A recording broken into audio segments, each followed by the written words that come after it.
The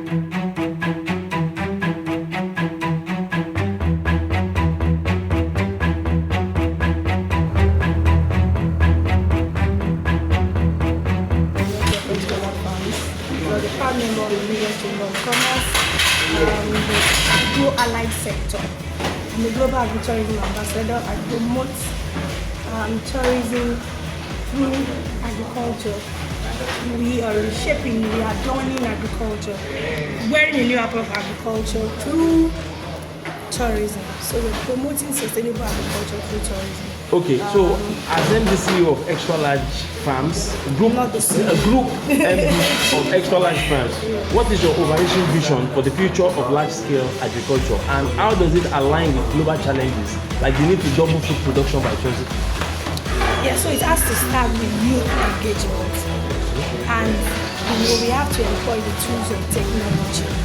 We can't keep doing farming the way our forefathers were doing farming. That's subsistence farming. Okay. We have to come to the new level. We have to employ the tools of innovation, technology, and let's engage our youth.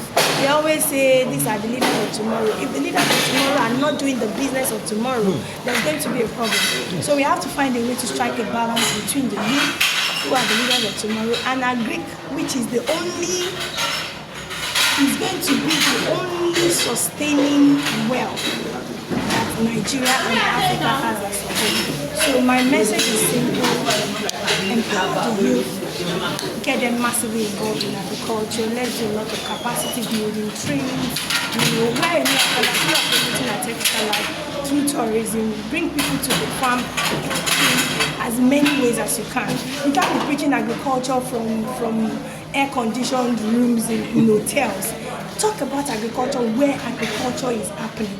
Let people come to the farm. Let's find a reason to bring people to the farm for so many reasons.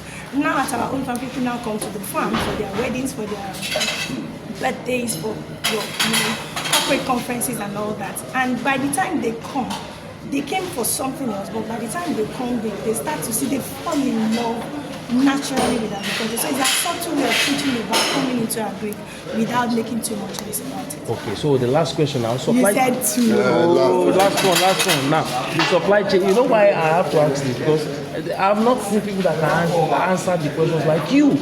Yes, so that's why I have to ask this one. No, it's like so supply chain inefficiencies can lead to significant nutrient loss in produce.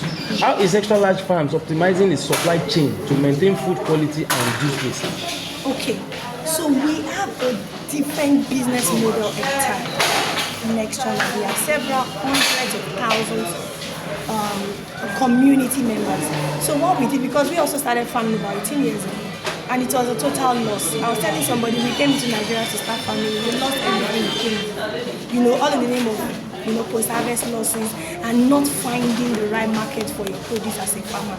So we now sat down again to start all over again. How can we make success of it? We first built a community of people who have value for what we are producing as farmers before we go to farm. So I always tell farmers, every time you go to farm as a farmer and you're thinking and believing that at the end of the day you're going to get market for what you're doing, you have already failed. Source for your market before you go to farm. Be meeting a need. Let the demand be there before you go to make the production. That way, post-harvest loss will not be an issue because you don't even have enough. People don't even waste. You understand? So it's very important. You see, there are simple things that we can do to help us get less frustrated as farmers, because one of the challenges that most farmers are facing, especially in Nigeria, is frustration. You put in all your efforts, money, some people even go and get loans, and at the end of the day you farm, you came out with beautiful products, but you can't sell. And there is no provision from the government or whoever for storage of all this produce. So it gets wasted, and that's the end. So you get 100 people today in Nigeria and ask them if they want to do farming. They tell you they've gone into farming before, but they'll never try it again because they said they bought their fingers. Nobody wants to keep getting the finger before the whole hand gets burnt. So create a demand for your produce before you even go to the farm. So you are producing to meet a demand. And then the issue of losses harvest loss, post-harvest loss and all that will not. Okay, so your name once again for the record. I'm simply Moji David. This one. Not doctor. I'm Dr. Moji. Yes.